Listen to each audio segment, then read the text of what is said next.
Mrs. Ay, good news po. May nakuha na kaming blood para kay Talia. Isasagawa na namin ng transfusion sa kanya. Talaga po. Marami pong salamat. Alam niya, maswerte si Talia. May nakuha kaming ka-blood type niya. Sige po, aasikasuhin na namin ang pagsasalin sa kanya. Sige po. Salamat po.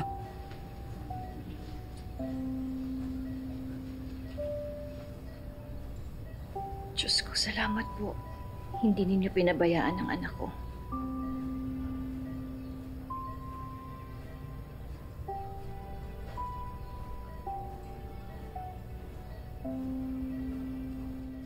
Type O ako. Alam mo ba ibig sabihin ng type O? Universal donor, kaya hindi ako maubusan ng dugo. Hindi po maaaring magkaanak ang parents na type A at type O ng type B na anak. Imposible po yun. So ano, ibig sabihin ba nito wala sa inyo ang tunay na magulang ni Talia? Hindi niyo siya anak kaya hindi niyo siya kadugo? Anak, paano nga ba? Naguguluhan na ako.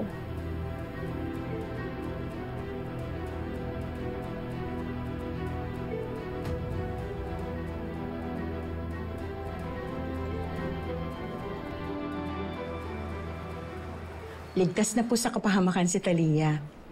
Mabuti po't naagapan natin. Nasalinin agad siya ng dugo. Maraming salamat po, Dok. Oras na magkamali si Talia, pwede mo na siyang kausapin. Ha? O sige, mauna na ako, Mrs. ha? Salamat po. Ay, Dok. Yes? Pwede ba akong magtanong? Sige, ano po yun? Totoo po ba na kapag po yung nanay ang blood type po niya ay A, tapos po yung tatay ang blood type naman po O, imposible po na magkaanak po sila na ang blood type ay B? Tama po ba yun? Oo, tama yun. It's either type A or type O ang magiging anak niya. Paano po si Talia? Ang ibig niyo po bang sabihin,